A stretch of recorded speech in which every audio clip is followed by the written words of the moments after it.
la vocation au mariage et la vocation religieuse ne recouvrent pas la vocation la plus commune des chrétiens et des chrétiennes, qui est être baptisé.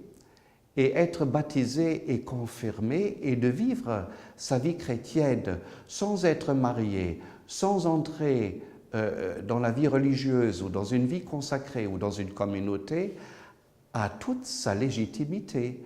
Parce qu'être baptisé, c'est le tout de la vie chrétienne. Alors, ça demande sans doute, je dirais, de la part de l'Église et de la prédication peut-être, de la catéchèse, une attention beaucoup plus grande à cette vocation baptismale. Et souvent dans l'Église, ça c'est un peu caché. Je pense par exemple, vous avez des belles Eucharisties, le dimanche des familles, où vous avez le 2 février, la journée de la vie consacrée, et donc vous voyez des personnes consacrées. Mais il n'y a rien, évidemment, pour les personnes baptisées qui sont célibataires. Et ce sont quand même eux, ou ces personnes-là, qui vivent la vie normale chrétienne comme tous les autres. Et du coup, je pense qu'il faut un peu le signifier aussi dans l'Église.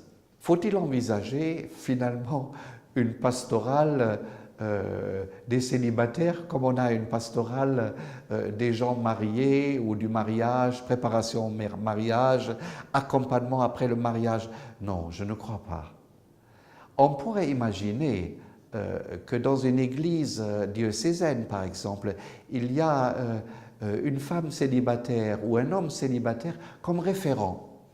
C'est-à-dire qu'il y aurait un peu une sorte de ministère de vigilance à ce que, je dirais, la pastorale du mariage, la pastorale familiale, ou je dirais l'accompagnement des consacrés, n'occupe pas toute la place et que les célibataires non consacrés aient aussi toute leur place dans une église diocésaine et dans nos églises paroissiales.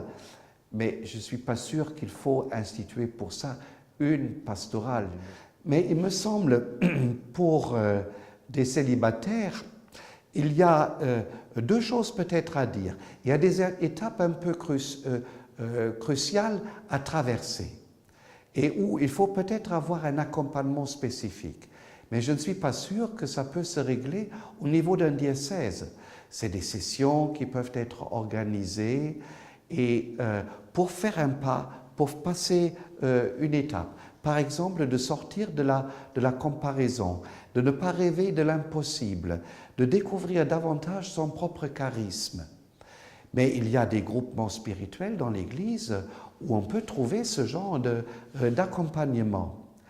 Par ailleurs, pour les célibataires, il est peut-être beaucoup plus important de se retrouver dans des petites communautés mixtes, intergénérationnelles, mais aussi dans des communautés où vous avez des religieux, un religieux, une religieuse, peut-être 2-3 couples, des célibataires non consacrés, des fraternités dans lesquelles les différents états de vie ou vocations plutôt vivent ensemble et se fécondent mutuellement. Ça me paraît beaucoup mieux qu'une pastorale instituée.